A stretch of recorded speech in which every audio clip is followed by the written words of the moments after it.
This was actually, it's a reworking of my final piece for the end of my second year of the BA I'm doing at South Essex Uni. It is effectively the making the inside of my head physical, as it were. Most of these sheets here have got, it's all various writings and whatnot. It's been done in monoprint, so it reverses the writing, making the content, it's just not really intelligible.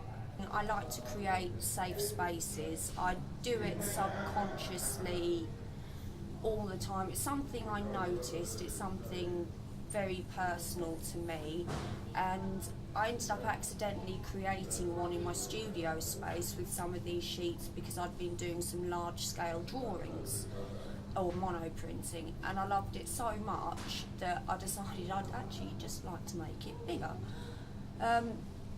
So that's how we get to the big cave structure. The content of the sheets is obviously written, which is a recognisable system for communicating, but where it's been monoprinted, the meaning or the automatic recognition has been lost, and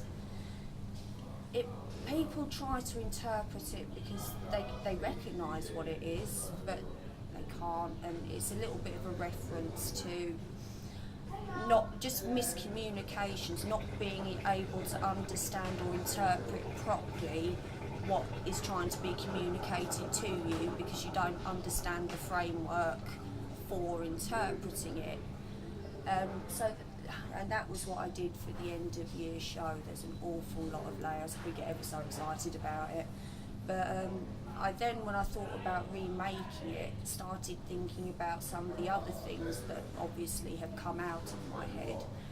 This is another one. It was an old installation I did in my first year, and it was something I used to love doing, which is walking in the rain. I found it a very cathartic process, and obviously made an installation to try and reflect this.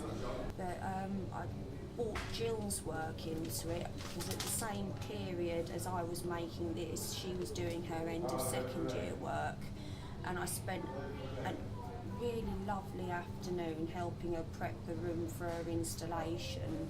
And you get these little moments or pockets of time in your head that are just nice little memories and things, and that was one of them. It was absolutely fabulous, and her installation was thrilling, it really was.